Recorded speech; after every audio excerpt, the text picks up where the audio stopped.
So today we'll start with this Maternity Benefit Act 1961 and अगर time बचेगा तो हम लोग कल के जो एक्ट है उसको भी क्विक रिवीजन दे देंगे एंड जो इसके बाद वाला वीडियो आएगा उसमें होगा हमारा social security codes 2020. So let's start with this maternity benefit act 1961. सबसे पहले तो ये एयर इंपॉर्टेंट है कि 1961 में ये एक्ट आया था and it has been amended recently in the year 2017, जिसके बाद आपको मैटरनिटी बेनिफिट 26 वीक्स के लिए प्रोवाइड होती है और जो भी फीमेल वर्कर है उसको 26 वीक्स के लिए प्रोवाइड होती है. नाउ इसका एक चीज़ आप यहाँ समझ सकते हैं कि टोटल 26 वीक है, इसको जनरली डिवाइड करा है 8 वीक्स एंड 18 वीक्स. अब ये जो बीच का है वो है expected date of delivery. Now उस डेट से 8 वीक पहले तक जो फीमेल वर्कर है वो पेड लीव ले सकती है और ये मैटरनिटी बेनिफिट ले सकती है और उसके बाद में 18 वीक्स. अब ये ऐसे भी हो सकता है लाइक यहाँ 7 हो जाए वहाँ 19 हो जाए या फिर यहाँ 6 इस साइड में 6 हो जाए और बाद में वो 20 हो जाए. इट कैन चेंज बट ये 26 वीक से ज़्यादा एक्सटेंड और एक्सीड नहीं करेगा.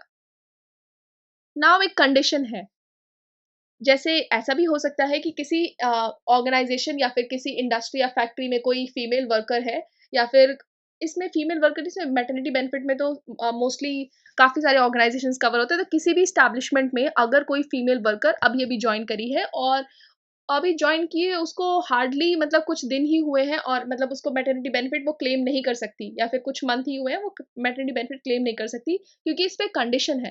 कंडीशन ये है कि पिछले 1 साल में कम से कम 80 दिन तक तो उस कंपनी में काम करा होना चाहिए. इट इज़ मैंडेटरी कि आप 80 डेज तक उस एस्टैब्लिशमेंट में काम किए हो पिछले 1 साल में, तभी आप उस मैटरनिटी बेनिफिट क्लेम कर सकते हैं. अब यहाँ पे एक कंडीशन देखते हैं, जैसे ये है एक्सपेक्टेड डेट ऑफ डिलीवरी.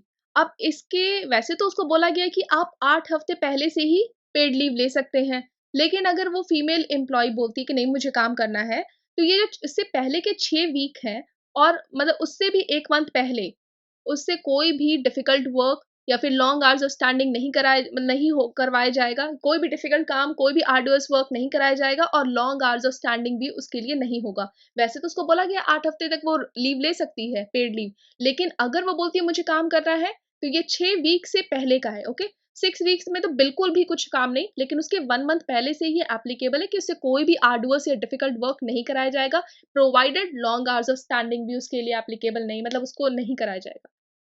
और अगर यहाँ पे है, अब वो डिलीवरी के बाद अगर वो आती है 6 वीक्स तक कोई भी काम एम्प्लॉयर उससे नहीं कराएगा. अगर वो बोलती भी है तो भी एम्प्लॉयर बोलेगा नहीं, काम नहीं करवाएगा वो, मतलब वो मना कर देगा कि मैं कोई भी काम आपसे नहीं करवाऊंगा. Now this act is applicable to factories, mines, plantations. Factories as defined in the Factories Act of 1948, mines as defined in the Mines Act of 1952 and the Plantation Labor Act 1951. It also applies to this maternity benefit. It also applies to government establishments where the persons are employed for the exhibition of this aerobatic exercises etc. Okay, so ये जो maternity benefit है ये अभी हमने देखा किस किस में एप्लीकेबल है. एक तो ये फैक्ट्रीज में जो कि इसके अंदर आती है, factories act 1948, mines act 1952, plantations, government establishments और गवर्नमेंट ऑर्गेनाइजेशन जो भी है, एंड दिस एरोबैटिक, जो भी ये एरोबैटिक एक्सरसाइजेज और ये जो परफॉर्मेंस वगैरह देते हैं उन वो भी जो उसमें एम्प्लॉयड होते हैं ना, जो भी वर्कर्स एम्प्लॉयड होती है, फीमेल वर्कर एम्प्लॉयड होती है, उन पे भी ये एप्लीकेबल है. It also applies to every shop and establishment defined under law provided 10 या 10 से ज़्यादा वर्कर उसमें एम्प्लॉयड हो. नाउ इसमें जो बेनिफिट मिल रहा है उसके लिए आपको बेनिफिट क्लेम करने के लिए पहले भी बताया मैंने, पिछले 1 साल में कम से कम 80 दिन तक काम करना चाहिए. And women are prohibited during certain periods, जो हमने डिस्कस कर लिया है already, that is 6 weeks immediately following the day of a delivery. मतलब चाहे वो डिलीवरी हो या मिस कैरेज हो या मेडिकल टर्मिनेशन हो, उस एक्सपेक्टेड डेट और या फिर वो डेट जब अकर हो गई है उसके 6 हफ्ते बाद तक एम्प्लॉयर से कोई भी काम नहीं कराएगा, ना ही फीमेल एम्प्लॉय काम करने के लिए फोर्स करेगी. मतलब दोनों में से कुछ भी पॉसिबल नहीं है. और अगर 6 महीने पहले की बात करें तो वही same thing, previous 1 month before that 6 weeks, no difficult work, no arduous work, no long hours of standing. Now ये maternity benefit कितने दिन के लिए मिलता है? 26 weeks.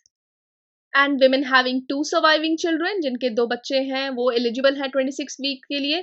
लेकिन अगर उस विमेन के 2 से ज़्यादा बच्चे हैं, इन दैट केस उनको सिर्फ 12 हफ्ते की ही छुट्टी मिलेगी paid leave.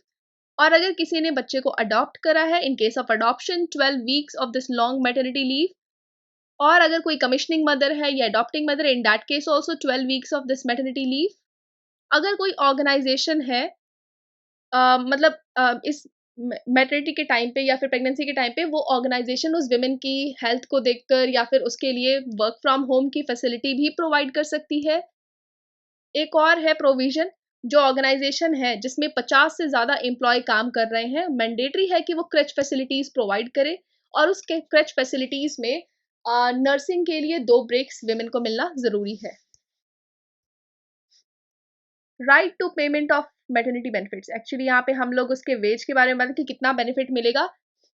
At the rate of the average daily ways of the period of her actual absence, मतलब जैसे जब वो लीव लेना स्टार्ट कर रही है उससे पहले के ड्यूरेशन में जो उसको सैलरी मिलता था उसका एवरेज लिया जाएगा। ये कितना ड्यूरेशन देखा जाएगा, पिछले 3 महीने का एवरेज लिया जाएगा जो उसको सैलरी मिलती थी, और फिर उस हिसाब से उसको बेनिफिट प्रोवाइड होगा। Payment of maternity benefit in case of death of a woman, अगर किसी प्रेग्नेंट वुमन की डेथ हो जाती है, इन दैट केस जिस पर्सन को उसने नॉमिनेट किया होता है उसको ये बेनिफिट प्रोवाइड होगा। और अगर उसने नॉमिनेट नहीं किया है, in that case to her legal representative. अब इसमें मैटरनिटी बेनिफिट में एक और चीज़ है, एक तो मैटरनिटी बेनिफिट मिल रहा है, that is the paid benefit for 26 weeks. Second thing is medical bonus भी देता है एम्प्लॉयर 1000 का, और वो तब देता है जब वो एम्प्लॉयर उसको प्री नेटल फैसिलिटी या पोस्ट नेटल केयर नहीं प्रोवाइड कर पाता। So if there is no prenatal confinement and postnatal care is provided by the employer free of charge, in that case employer बोलता है कि मैं ये benefits, मतलब मैं ऐसे बता रही हूँ कि एम्प्लॉयर ये बेनिफिट्स नहीं प्रोवाइड कर पाता है, तो वो 1000 रुपये देता है कि वो अपने ये खर्चे कर सके। नाउ सेंट्रल गवर्नमेंट जो है, ये इस मेडिकल बोनस को जो कि 1000 मिल रहा है उसको एक्ट के थ्रू या नोटिफिकेशन के थ्रू इंक्रीज कर सकती है। कितना मैक्सिमम लिमिट है उस पर 20,000, मतलब 20,000 से ज़्यादा नहीं कर सकती। नाउ अब हम लोग लीव की बात करते हैं जो एक्चुअली हम लोग कर चुके हैं। बट अगर किसी फीमेल को मिसकैरेज होता है, मेडिकल टर्मिनेशन हो रहा है, मतलब उस डेट के बाद 6 हफ्ते की छुट्टी मिलेगी। अगर ट्यूबेक्टोमी कोई करवाता है, tubectomy family for the purpose of family planning, in that case कितने दिन की छुट्टी मिलेगी? It's not 6 weeks, it's 2 weeks immediately following the day of a tubectomic operation.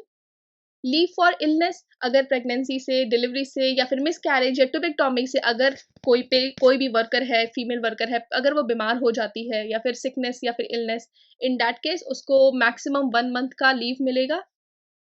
Nursing breaks बताया था मैंने, 2 ब्रेक्स मिलेगा till the child attains the age of 15 months, जब तक वो बच्चा 15 महीने का नहीं हो जाता 2 ब्रेक्स दिए जाएंगे, nursing breaks after delivery.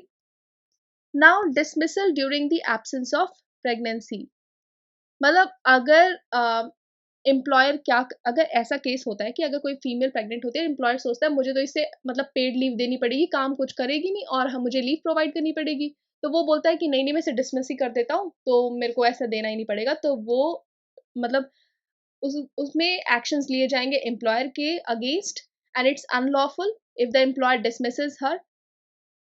But अगर एम्प्लॉयर ने उसे ग्रॉस मिसकंडक्ट या फिर किसी और फैक्टर्स और कोई रीजनेबल रीजंस की वजह से, मतलब रीजनेबल फैक्टर की वजह से उसको हटाया है या फिर नहीं दे रहा है बेनिफिट, अगर उसे रिमूव करा है तो मैटरनिटी बेनिफिट नहीं मिलेगा। और उसकी सैलरी से भी जब वो रिटर्न होती है आफ्टर डिलीवरी, तो एम्प्लॉयर उसकी सैलरी से भी कोई अमाउंट डिडक्ट नहीं करेगा कि वो ये सोचे कि मैंने इसे 26 वीक का पेड लीव दिया तो अब मैं इसकी सैलरी से डिडक्ट करूंगा, ऐसा कुछ भी नहीं होगा। और इस पर्पस के लिए इंस्पेक्टर्स को अपॉइंट किया जाएगा, ये इंश्योर करने के लिए कि सारा जो भी चीज़ें चल रही हैं, जो भी बेनिफिट्स हैं वो सही से मिल रहे हैं कि नहीं फीमेल वर्कर को। Next is forfeiture of maternity benefit. Now इसमें क्या होता है कि अगर कोई एम्प्लॉयर है, उसने अपनी फीमेल एम्प्लॉय को मैटरनिटी बेनिफिट प्रोवाइड करी, बोला कि ठीक है 26 वीक्स की आप लीव ले लो और रेस्ट करो। बट अगर वो फीमेल एम्प्लॉय सोचती कि मुझे तो 26 वीक्स की पेड लीव मिल गई है, मैं किसी और ऑर्गेनाइजेशन या एस्टैब्लिशमेंट टेम्परली काम कर लेती हूँ, वहां से अर्निंग कर लेती हूँ, इन दैट केस एम्प्लॉयर उसकी ये जो भी क्लेम है उसको फोरफीट कर सकता है, उसको ये मैटरनिटी बेनिफिट देने से मना कर सकता है। Now next is crutch facilities. इसके रिगार्डिंग गाइडलाइंस इशू करी थी ministry of women and child development ने। ये एप्लीकेबल है हर एक एस्टैब्लिशमेंट में जहाँ पे 50 से ज़्यादा एम्प्लॉयज़ काम कर रहे हैं, और ये क्रच फैसिलिटीज़ 6 महीने से 6 साल के बच्चों के लिए है। जो भी एम्प्लॉयर है, मतलब वो अपने एम्प्लॉय को, चाहे वो कॉन्ट्रैक्चुअल है या फिर रेगुलर है, सबको ये फैसिलिटी प्रोवाइड होगी। और ये जो क्रच फैसिलिटीज़ हैं, उस एस्टैब्लिशमेंट से 500 मीटर के अंदर में होनी चाहिए। 8 से 10 घंटे के लिए ये ओपन रहेगा, और हर एक बच्चे के लिए कम से कम 10 से 12 स्क्वायर फीट की जगह होनी चाहिए, जिसमें वो अपना खेल सके, अपना एक्टिविटी कर सके। और हर मतलब एक सुपरवाइज़र 30 बच्चों को मतलब वहाँ पे सुपरवाइज़ करेगा, देखभाल करेगा। सो 30 बच्चे के को देखने के लिए एक सुपरवाइज़र होगा। So let's give a quick revision to some of the acts. पहला है पेमेंट ऑफ ग्रेच्युटी एक्ट 1972, जिसमें हमने पढ़ा था कि ये हर एक फैक्ट्री में एप्लीकेबल है, फिर वो चाहे जो भी मतलब फैक्ट्रीज एक्ट के अंदर डिफाइंड है, फिर वो चाहे माइंस हो, ऑयल फील्ड्स हो, प्लांटेशन हो, रेलवे एक्सेट्रा। हर एक शॉप एंड एस्टैब्लिशमेंट में जिससे 10 या 10 से ज़्यादा लोग काम कर रहे हैं, उन पे भी एप्लीकेबल है। या फिर कोई ऐसी एस्टैब्लिशमेंट है जिसमें 10 या 10 से ज़्यादा लोग काम कर रहे हैं और उसे नोटिफाई करा है सेंट्रल गवर्नमेंट ने। सो हमने एप्लीकेबिलिटी देखी। ये एक्ट उन पे अप्लाई नहीं होता है अगर कोई स्टेट गवर्नमेंट है, सेंट्रल गवर्नमेंट है, उन पे मतलब जो उनके एम्प्लॉयज़ हैं, उन पे कोई और एक्ट ग्रेच्युटी पेमेंट का एक्ट कर रहा है, तो उस पे ये पेमेंट ऑफ ग्रेच्युटी नहीं लगेगा। नाउ इसमें एम्प्लॉय कौन-कौन से हैं जो मतलब हर एक तरीके के employ, whether it is managerial, administrative. बस ये बात याद रखना है कि जो पेमेंट ऑफ ग्रेच्युटी है उसमें अप्रेंटिसेस नहीं होते हैं, क्योंकि आपको ग्रेच्युटी लेने के लिए कुछ सालों के लिए कॉन्टिन्यूअस सर्विस प्रोवाइड करनी पड़ती है, जो कि कम से कम कितनी है 5 इयर्स, मतलब 5 सालों के लिए आपको बिना ब्रेक के वो ये सब ब्रेक्स नहीं होंगे, these are the normal interruptions, no service break should be there. So जो इंटरप्शंस अलाउड हैं वो कौन-कौन से हैं? अगर आप लीव ले रहे हैं, सिकनेस लीव ले रहे हैं, या फिर मैटरनिटी लीव ले रहे हैं, या फिर कुछ दिनों के लिए मतलब बिना लीव के छुट्टी पर हैं, तो इन दैट केस वो इंटरप्शंस नहीं कहलाएँगे। नाउ अब ये कंटीन्यूअस सर्विस के लिए एक डेफिनिशन प्रोवाइड करेगा कि पूरे 1 साल में 190 दिन तक काम करना चाहिए, और वो ऐसी एस्टैब्लिशमेंट में जो आपसे हफ्ते में 6 दिन काम कराती है, और बाकी एस्टैब्लिशमेंट में 240 डेज़। और अगर वो सीज़नल एस्टैब्लिशमेंट है तो इसमें ये 190 डेज़ या फिर 240 डेज़ कोई मायने नहीं रखती। 75% ऑफ द डेज़, मतलब जितने दिन भी वो सीज़नल एस्टैब्लिशमेंट में काम कर रही है, उसका 75% देखा जाएगा, और उस 75% डेज़ अगर आप काम कर रहे हैं तो आपको ये ग्रेच्युटी पे होगा। नाउ कंट्रोलिंग अथॉरिटीज़ कौन अपॉइंट करता है? Appropriate government. अब पेमेंट ऑफ ग्रेच्युटी, अगर आपने 5 साल तक सर्विस वहाँ पे करी है, और मतलब अब आप टर्मिनेशन ले रहे हैं वहाँ से, और या फिर कोई है जो एम्प्लॉयी जो कि रिटायरमेंट ले रहा है, रेज़िग्नेशन ले रहा है, सुपरएनुएशन, या फिर डेथ और डिसेबलमेंट। और एक इम्पॉर्टेंट पॉइंट है यहाँ पे, अगर कोई एम्प्लॉयी है जो कि वहाँ पे काम कर रहा था और उसकी 5 साल से पहले डेथ हो जाती है, तो अब तो ये 5 इयर्स तक वो कंटीन्यूअस सर्विस नहीं प्रोवाइड कर पाए, but in that case also ये एक्सेप्शन है इस एक्ट का कि अगर कोई डेथ होती है या परमानेंट डिसेबिलिटी होती है, in that case this payment of gratuity is payable. उसमें ये 5 इयर्स का क्राइटेरिया नहीं देखा जाएगा। और अगर किसी एम्प्लॉयी की डेथ हो जाती है और उसका जो भी नेक्स्ट डिपेंडेंट है वो माइनर है, तो इसमें जो कंट्रोलिंग अथॉरिटी है जो कि गवर्नमेंट अपॉइंट कर रहे थे, वो कंट्रोलिंग अथॉरिटी डिसाइड करेगी कि ये अमाउंट कहाँ इन्वेस्ट होगा, क्योंकि माइनर के पास नहीं है उतनी समझ, तो वो इसको नहीं इन्वेस्ट कर पाते, तो यहाँ पे कंट्रोलिंग अथॉरिटी डिसाइड करेगी।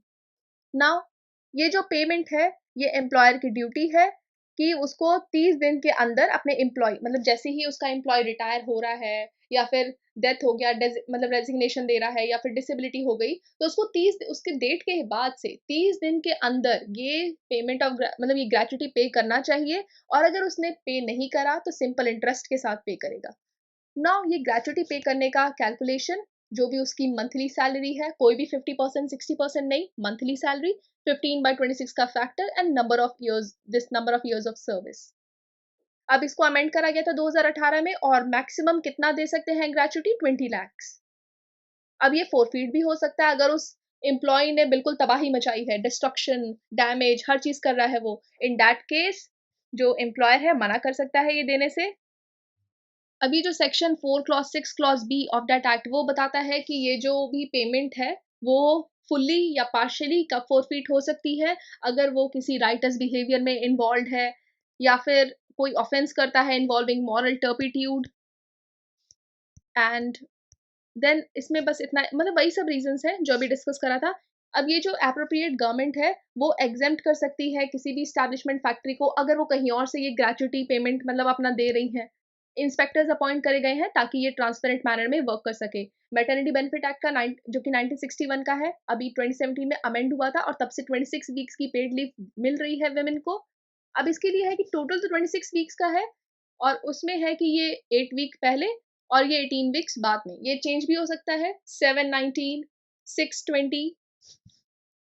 नाउ इसमें कंडीशन है कि ये बेनिफिट लेने के लिए पिछले 1 साल में उस वुमेन को कम से कम 80 दिन तक उस एस्टैब्लिशमेंट में काम करा होना चाहिए। एक और कंडीशन है, ये है एक्सपेक्टेड डेट ऑफ डिलीवरी और उसके 6 हफ्ते पहले अगर वो वुमेन, वैसे तो उसको 8 हफ्ते की छुट्टी दी है लेकिन 6 हफ्ते पहले तक अगर वो फिर भी काम करना चाहती है तो उसको 6 हफ्ते से 1 महीने पहले कोई भी हार्ड वर्क नहीं कराया जाएगा, लॉन्ग आवर्स ऑफ स्टैंडिंग भी नहीं करवाया जाएगा। नाउ ये एक्ट सब पे एप्लीकेबल है, factories, mines, plantations, government establishment, aerobatic involving जो भी काम है उन सब में भी एप्लीकेबल है। हर एक शॉप एस्टैब्लिशमेंट में एप्लीकेबल है जहाँ पे 10 या 10 से ज़्यादा लोग एम्प्लॉयड हैं। और ये बेनिफिट देख लिया, क्राइटेरिया देखा है हमने। और ये वुमेन प्रोहिबिटेड है, वो सब ये सभी हम लोग डिस्कस कर चुके हैं। नाउ मैटरनिटी बेनिफिट 26 वीक्स के लिए मिलती है और विमेन का ज़रूरी है कि अगर दो बच्चे हैं तो फिर वो इस बेनिफिट को 26 वीक्स के लिए ले सकती है, लेकिन अगर 2 से ज़्यादा बच्चे हैं इन दैट केस उसको सिर्फ 12 हफ्तों की ही ये मैटरनिटी बेनिफिट मिलेगी। अगर एडॉप्शन का केस है तो भी 12 हफ्तों के लिए मिलेगी। अगर कोई कमिश्निंग मदर है इन दैट केस ऑल्सो। और ऑर्गेनाइजेशन चाहे तो उसे वर्क फ्रॉम होम की फैसिलिटी भी प्रोवाइड कर सकता है, क्रच फैसिलिटीज भी प्रोवाइड करनी होती हैं, इट्स इम्पॉर्टेंट। एंड अमाउंट, पिछले जब उसने जैसे ही उसने मैटरनिटी बेनिफिट या फिर पेड लीव ली उसके पिछले 3 महीने का एवरेज निकाला जाएगा और हिसाब से उसको बेनिफिट प्रोवाइड करी जाएगी। और अगर उस बाई चांस उस फीमेल वर्कर की डेथ होती है इन दैट केस जो जिस भी पर्सन को उसने नॉमिनेट किया गया होता है सारा बेनिफिट उसको दिया जाता है। और अगर कोई पर्सन को उसने नॉमिनेट नहीं किया होता है तो उसके लीगल रिप्रेजेंटेटिव को दिया जाता है। मेडिकल बोनस भी एम्प्लॉयर प्रोवाइड करता है 1000 रुपीज़ का अगर वो प्रीनेटल एंड पोस्टनेटल केयर नहीं प्रोवाइड कर पा रहा। And leave in case of this miscarriage medical termination 6 हफ्तों की लीव मिलती है। और अगर ट्यूबेक्टोमी ऑपरेशन करवाते हैं तब 2 हफ्तों की मिलती है, 6 हफ्तों के लिए नहीं। और अगर इन सब चीज़ों की वजह से कोई बीमारी हो जाती है, कोई मतलब थोड़ा सा सिकनेस हो जाता है in that case maximum 1 month का लीव और मिल सकता है। Now nursing breaks, 2 breaks till the child attains the age of 15 months. Now next is this dismissal. Employer वैसे तो मना नहीं करेगा, लेकिन अगर एम्प्लॉयर ने बोला कि मुझे बेनिफिट नहीं देना इस रीजन से वो उसे हटा रहा है उस एम्प्लॉयमेंट से, देन इन दैट केस ये अनलॉफुल होगा। लेकिन अगर वो मिसकंडक्ट करती है, ग्रॉस मिसकंडक्ट, तो वो उसको हटा सकता है। इंस्पेक्टर्स का अपॉइंटमेंट यहाँ पे भी है। Four feature of maternity benefit, अगर वो उसको पेड लीव दी है और वो जो फीमेल वर्कर है वो सोचती है कि मैं कहीं और जाके काम कर लेती हूँ, कहीं और से पैसा ले लेती हूँ, इन दैट केस उसका ये क्लेम फोरफीट कर दिया जा सकता है। क्रच फैसिलिटीज हम लोग देख चुके हैं। So if you find this helpful, please give your positive feedback. Thank you.